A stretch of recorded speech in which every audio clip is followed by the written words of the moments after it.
So when we're feeling stressed, and the typical response to that, at least in this country, is to go for those comfort foods, which aren't leading us towards health and wellness, what perhaps should we choose during those really stressful times?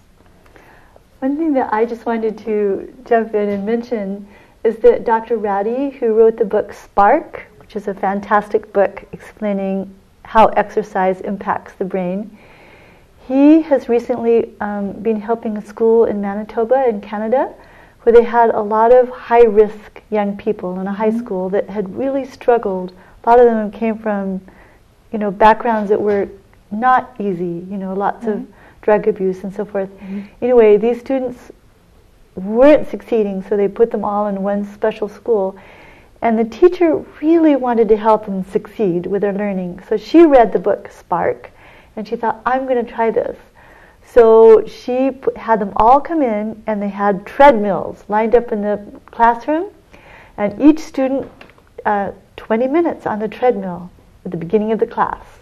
And that was the only factor that was changed. Their home lives were still the same, classroom still, everything the same, except for the exercise. But what it did for them was amazing, because they were able to cope with the stresses that they were having at home much more successfully. And many of them started to make significant changes, and they were able to learn very well. So instead of not being able to learn successfully, they were able to learn very well, right, and to deal successfully with the stressors they were having at home. Right. So I just thought that was, as Tim was mentioning, when we eat, then we don't have to think and face whatever it is that we're struggling with. We still have to face it. But we still have to face it. We've had that little break from dealing with it, but at the end of that break, thanks to food, we're less able to deal with the problem than we were at the beginning. Right. Instead of, as Lynn's pointed out, with the exercise, you're more able. And these students, it was amazing. They learned better, their test scores improved, their interpersonal relationships improved, there wasn't as much acting out, as much near violence. Right. Amazing what happens with that simple, get on the treadmill, you don't have any choices, go. Interesting stuff. And again, it's being true to your body. The hormones are there, the stress hormones are there, they're there for a purpose. It's just in our modern society, we don't have that same purpose. Right. So let's put them to work and get something accomplished. The interesting thing, though, is what works the best is not a treadmill, but useful labor where you engage the mind and the body, like gardening or even shoveling snow here in Maine, where you have to think somewhat about what you're doing. Right. Useful labor seems to work even better than just, mindless on a treadmill like a little mouse in a cage. So that's the very best, where you're actually accomplishing some task. Chopping wood, shoveling snow, gardening, physical labor that accomplishes a task is the most effective way of dissipating these negative factors. Interesting. I'm glad that you brought up the book Spark, because Dr. Ratty brings out a number of things in that book that I think are amazing, actually.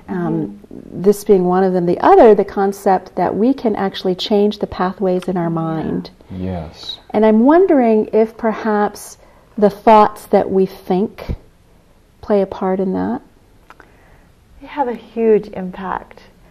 It's very clear now that when you think difficult thoughts, painful thoughts, feelings of alienation, that your immune system takes a big hit. And when we think thoughts of cheer, when we remember times when we've been loved and happy, our immune system actually increases. Do you want to mention the statistics on that?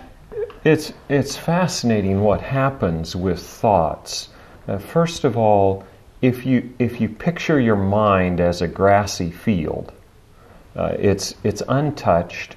There it is, beautiful grass, and you have to cross that field.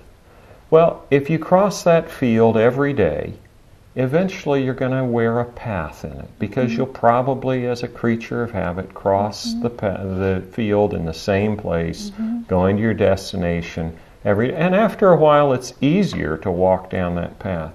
And I'm sure you've met people, and you know people that, you know, they've had painful times in their lives, or they have a certain way of looking at life, and you know before they open their mouth what path they're going to be walking on. Yes.